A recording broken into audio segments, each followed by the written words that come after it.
अस्सलाम वालेकुम व्यूअर्स, मैं हूं Sitara Nayab and welcome to my channel mother's guide. पहले तो मैं आप बहनों का बहुत शुक्रिया अदा करना चाहती हूं कि मेरी बीमारी में आप लोगों ने मेरा साथ दिया, मेरा इंतज़ार किया और मेरे लिए दुआ की।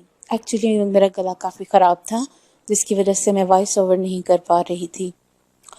तो आज की जो वीडियो है वो रिक्वेस्टेड वीडियो है। जहाँ अक्सर फीमेल्स ने मुझसे क्वेश्चन किया था कि जुड़वा बच्चों के बारे में या ट्विन प्रेगनेंसी के बारे में हमें गाइड करें।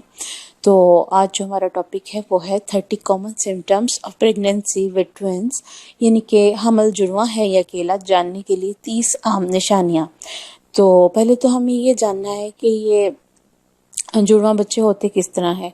अगर आपके एक टाइम में 2 अंडे आपकी 2 स्पर्म्स के साथ फर्टिलाइज करें तो जुड़वा बच्चे पैदा होते हैं। लेकिन कुछ टाइप्स में एक अंडा स्प्लिट कर जाता है 2 पार्ट्स में और वो 2 स्पर्म्स के साथ मिलता है, जिससे आइडेंटिकल ट्विंस पैदा होते हैं।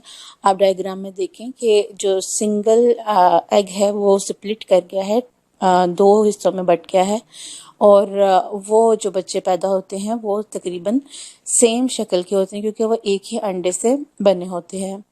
जो दूसरी टाइप होती है उसमें अलग अलग ओवरीज में अलग अलग एग प्रोड्यूस होता है, जिसको फर्टिलाइज करने के बाद ट्विंस पैदा होते हैं। वो शक्लों में डिफरेंट होते हैं, साइज में भी डिफरेंट हो सकते हैं।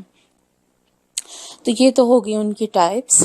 अब जो हम डिस्कस करने वाले हैं, इस डायग्राम में आप देख सकते हैं कि यहाँ पे अलग अलग 2 अंडे दिखाए गए हैं जो फर्टिलाइज हुए हैं अगले स्टेप में, और उसके बाद उनकी ट्विंस की फॉर्म दिखाई गई है। तो अब आपको ये क्लियर हो गया होगा। अब हम देखेंगे कि सिम्टम्स क्या क्या होती हैं, कि अगर आप प्रेग्नेंट हैं तो आपको कैसे पता चलेगा कि आपकी वॉर्म में बच्चे सिंगल हैं या ट्विंस हैं। तो जो मोस्ट कॉमन जो इसकी सिम्टम्स होते हैं वो हम आज एक्सप्लेन करेंगे, ताकि पहले तो आपके अल्ट्रासाउंड से पहले भी आपको अंदाज़ा हो जाए या आपको अपनी तबीयत से इस चीज़ का एहसास हो जाए कि आपकी वॉर्म में ट्विंस हैं।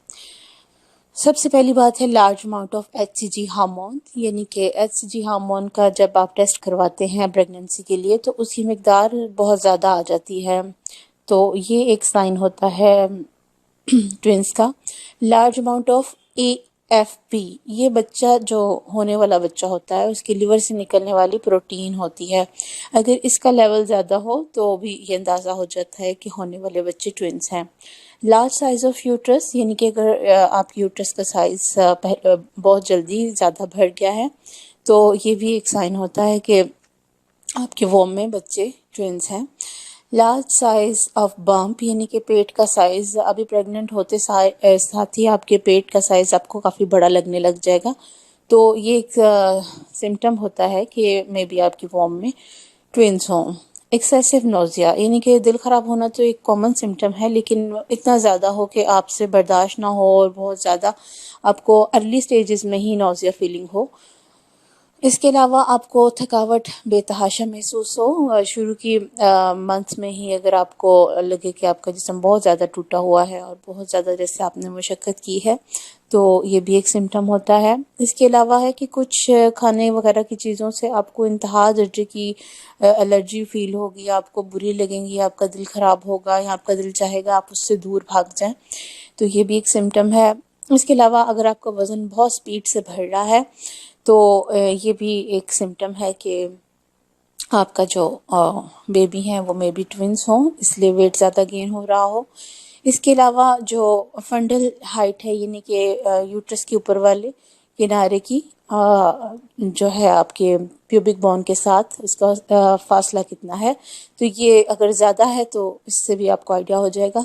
एक्सेसिव मॉर्निंग सिकनेस, यानी कि सुबह के टाइम आपको बहुत ज़्यादा तबीयत ख़राब होगी और आपको वॉमिट भी हो सकती है और आपका दिल ख़राब हो सकता है। इस तरह की फीलिंग्स आपको कुछ ज़रूरत से ज़्यादा होंगी।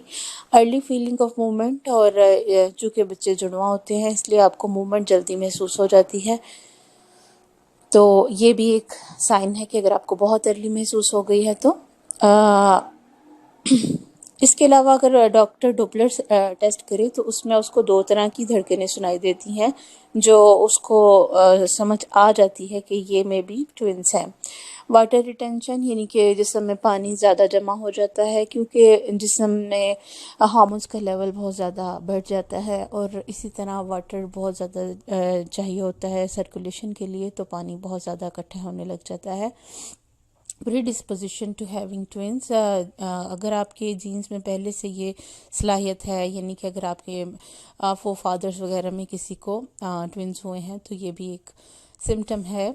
सेंस ऑफ हैविंग ट्विंस, अक्सर माओ को खुद से या ख्वाब आ जाता है या इस तरह की फीलिंग्स आ जाती हैं, ये अल्लाह की तरफ से होती हैं, तो मे बी आपकी परसेप्शन हो। एक्सट्रीम ब्रेस्ट टेंडरनेस, ये एक बहुत कॉमन सिम्टम है कि अगर आपकी छाती बहुत ज़्यादा नरम हो जाए और हाथ लगाने से दुखे, तो इससे आपको अंदाज़ा हो जाना चाहिए कि आप में भी ट्विंस कैरी कर रही हैं। नीड टू पी ऑफनली, अगर आपको बार बार पेशाब आए, क्योंकि यूट्रस का वज़न बढ़ने से आपका मसाना बार बार डिस्चार्ज मांगेगा, तो आपको बार बार यूरिन आएगा। Pulse rate is higher than normal, यानी कि नब्ज़ का पहले से तेज़ हो जाना, तो ये भी एक सिम्टम है कि अगर आपका पल्स रेट या आपकी धड़कन ज़्यादा हो रही है, तो मे बी ये एक सिम्टम हो। मूड स्विंग्स, आपके मिजाज में तब्दीली वक्त से पहले हो जाएगी, जो कि दूसरे तीसरे महीने में होती है आमतौर पे, या आपको फर्स्ट मंथ से स्टार्ट हो जाएगी, या बहुत ज़्यादा महसूस होगी, तो हर चीज़ आपको थोड़ी एक्सट्रीम लेवल पे लगेगी। और प्रोमिनेंट वेरिकोस वेन्स, अगर आपकी रगें टाइम से पहले ज़्यादा फूलने लग जाएं, तो आपको समझ आ जानी चाहिए कि आपके बॉडी में ब्लड सर्कुलेशन ज़्यादा हो रही है।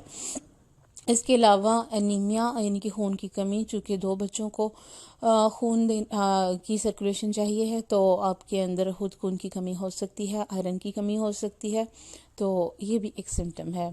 हिस्ट्री ऑफ ट्विन बर्थ, यानी कि अगर आपके बहन भाइयों में से या आपकी मदर में से किसी के पहले जुड़वा बच्चे हुए हों, तो ये आपकी हिस्ट्री काउंट करती है इसमें। इंक्रीज्ड एपेटाइट, यानी कि भूख का बढ़ना, आपको बहुत ज़्यादा अर्ली स्टेज में एक्स्ट्रा भूख का एहसास होगा, तो ये भी एक सिम्टम है कि अगर आपको बहुत ज़्यादा भूख लग रही है और टाइम से पहले ही आपका सांस छोटा आना शुरू हो गया है, तो इट्स मीन आपका यूट्रस का साइज बढ़ चुका है, जिससे लंग्स डिस्टर्ब हो रहे हैं। तो ये सारी चीज़ें आपको इशारे देती हैं कि आप में भी ट्विंस कैरी कर रही हैं। इसके अलावा ये आपकी क्रैम्प्स पड़ते हैं, पेट में पड़ते हैं, क्योंकि वॉम का साइज़ बढ़ रहा होता है और उसको खिंचाव फील होता है। इसके अलावा प्री टर्म लेबर, यानी कि बच्चेदानी का मुंह जल्दी खुल जाना, ये भी डॉक्टर जब चेक करती हैं तो वो आपको बता सकती हैं कि ये भी आपको प्रॉब्लम है, और ये इसका एक सिम्टम होता है। फ्रीक्वेंट बैक पेन, ये वैसे तो प्रेगनेंसी का एक सिम्टम है, लेकिन हर चीज़ आपको मिकदार में ज़्यादा महसूस होगी, तो और कुछ अर्ली स्टेजेस में महसूस होगी। डाइजेशन इश्यूज़, यानी कि हाजमे का मसला, तो ऑब्वियसली आपका डाइजेस्टिव सिस्टम स्लो हो जाता है और आपको काफ़ी सारे कॉन्स्टिपेशन वगैरह का और हार्ट बर्निंग वगैरह का मसला हो जाता है। इंसोम्निया, यानी कि नींद ना आना, ये एक सिम्टम है ट्विंस का, क्योंकि आमतौर पे प्रेगनेंसी में नींद उड़ती नहीं है, नींद आती है, लेकिन इसमें अगर आपको रात को नींद ना आने का मसला हो, तो ये भी हो सकता है। इसके अलावा है पॉलीहाइड्रोमेनोज, तो ये भी एक सिम्टम है इसके जुड़वा बच्चों के लिए। और इसके अलावा है कि राउंड लिगामेंट पेन, जो पेट के मसल्स में होती है, वो आमतौर पे सेकंड ट्राइमेस्टर में ज़्यादा होती है, लेकिन अगर आपके ट्विंस हों तो ये पहली समाई में ही होने लग जाती है। How can confirm twin pregnancy, अब ये हमने एक्चुअल किस तरह हम जांचेंगे कि क्या आपकी प्रेगनेंसी ट्विंस वाली है या सिंगल है, तो इसके लिए 2 तरह के टेस्ट होते हैं। पहला तो अल्ट्रासाउंड है, अगर अल्ट्रासाउंड में 2 अम्बिलिकल कॉर्ड और 2 एमनियोटिक सैक्स दिखें या 2 अलग अलग तो एम्ब्रियोज दिखे, तो ऑब्वियसली आपको पता चल जाएगा कि आपके ट्विंस हैं, लेकिन अर्ली स्टेजेस में कई दफ़ा ये हिडन भी होते हैं, इसलिए ये लेटेस्ट स्टेजेस की अल्ट्रासाउंड ज़्यादा क्लियरली आपको बता देते हैं। डुपलर टेस्ट में जैसे कि मैंने आपको बताया था कि डॉक्टर डबल हार्ट बीट सुनते हैं, तो इससे भी अंदाज़ा हो जाता है कि ये आप ट्विंस कैरी कर रही हैं। Factors responsible for twin pregnancy, यानी कि जुड़वा बच्चे होने के लिए क्या क्या रीजंस होती हैं, क्या क्या फैक्टर्स होते हैं, महरकात क्या क्या हैं इसके। तो इनके लिए हम आपको जो डिटेल्स देना चाहते हैं वो आपको आसानी पैदा कर देंगी कि आप जान सकें कि क्या वजूहात हैं जिसकी वजह से आपने ट्विन्स कैरी किए हैं। पहली बात तो ये कि अगर आपकी एज 30 से अबव है तो आपके चांसेस बढ़ जाते हैं कि आप ट्विन्स कैरी करें। और अगर इसके अलावा आप कोई चीज़ देखें तो ये है कि अगर आपने एग की ग्रोथ के लिए कोई मेडिसिन वगैरह खाई हैं पहले, तो वो चीज़ आपके एग की ग्रोथ ज़्यादा होने की वजह से भी चांसेस बढ़ जाते हैं कि आप मे बी ट्विन्स कैरी करें। इसके अलावा एक्स्ट्रा टॉलर वुमेन, यानी कि कदावर ख़ातून हो अगर आप, तो फिर भी आपके चांसेस बढ़ जाते हैं कि आप ट्विन्स कैरी करेंगी। इसके अलावा अगर आपका बॉडी मास इंडेक्स 25 से ज़्यादा हो, यानी कि आप ओवरवेट हों पहले से ही, तो फिर भी आपके चांसेस बढ़ जाते हैं कि आप ट्विन्स कैरी करेंगी। इसके अलावा अगर आपकी हिस्ट्री में ट्विन्स हों, यानी कि आपके पेरेंट्स वगैरह में से, आपके रिश्तेदारों में से खून का जिनसे रिलेशन होता है, उन्होंने अगर जुड़वा बच्चे पैदा किए हों, तो ये भी ज़िम्मेदार हो सकते हैं आपकी ट्विन कैरी करने की। इसके अलावा अगर आप अफ्रीकी हैं या अमरीकी हैं तो ये चीज़ आपको इनहेरिट होती है और आपके जीन्स में इसकी गुंजाइश मौजूद होती है कि आप ट्विन्स कैरी करें। इसके अलावा अगर आप रिसेंटली प्रेग्नेंट हुई थी और उसके बाद आपको जल्दी दोबारा प्रेगनेंसी हो गई है, तो ये भी एक फैक्टर है जो आपको ट्विन्स प्रोड्यूस करने में हेल्पफुल होता है। इस तस्वीर में आप देख सकती हैं कि सिंगल बेबी के साथ पेट का कितना वॉल्यूम है और ट्विन्स के साथ कितना है। येलो शर्ट वाली जो हैं वो ट्विन्स के साथ हैं और जो ग्रीन शर्ट वाली हैं वो सिंगल के साथ हैं।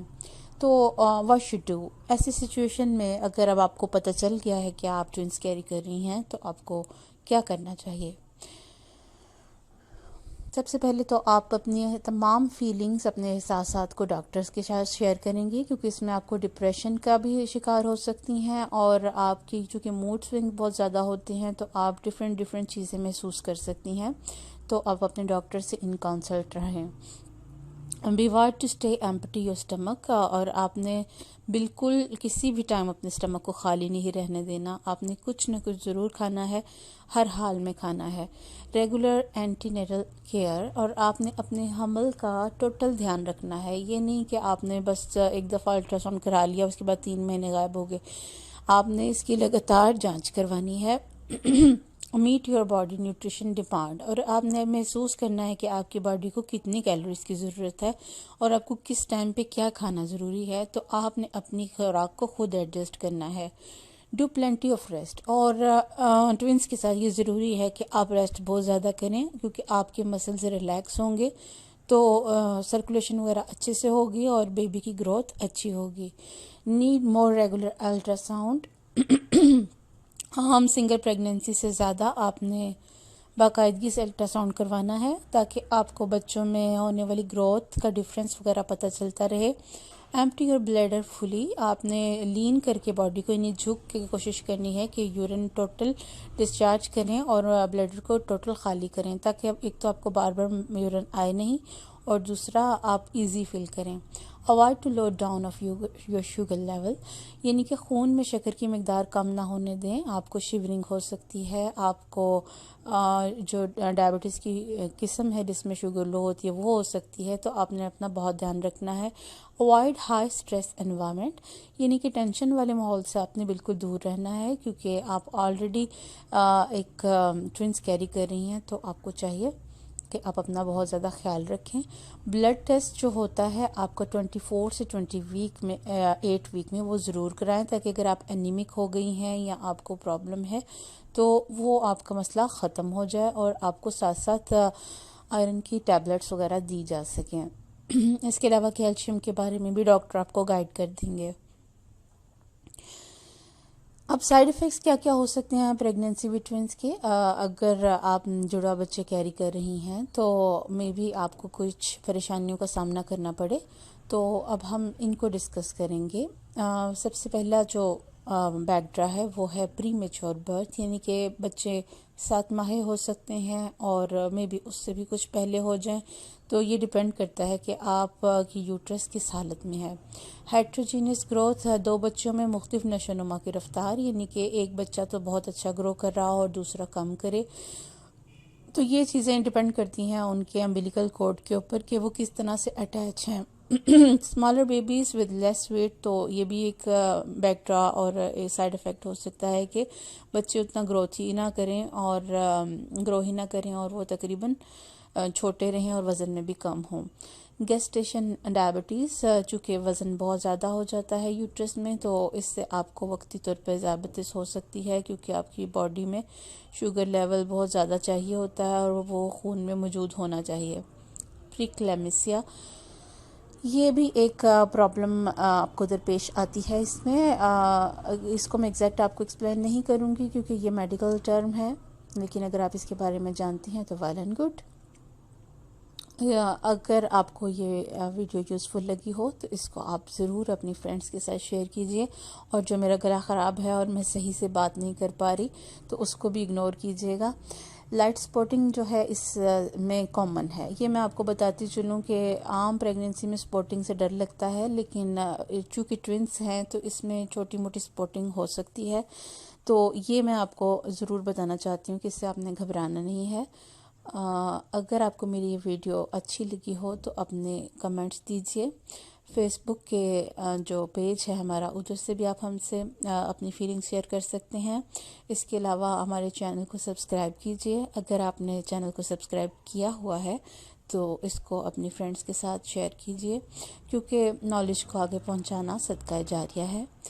और नेक्स्ट वीडियो तक आपने अपना बहुत सा ख्याल रखना है और अपनी फ़ीडबैक से हमें आगाह रखना है, क्योंकि आपकी फ़ीडबैक हमारे लिए बहुत इम्पोर्टेंट होती है। Thank you. अल्लाह हाफ़िज़।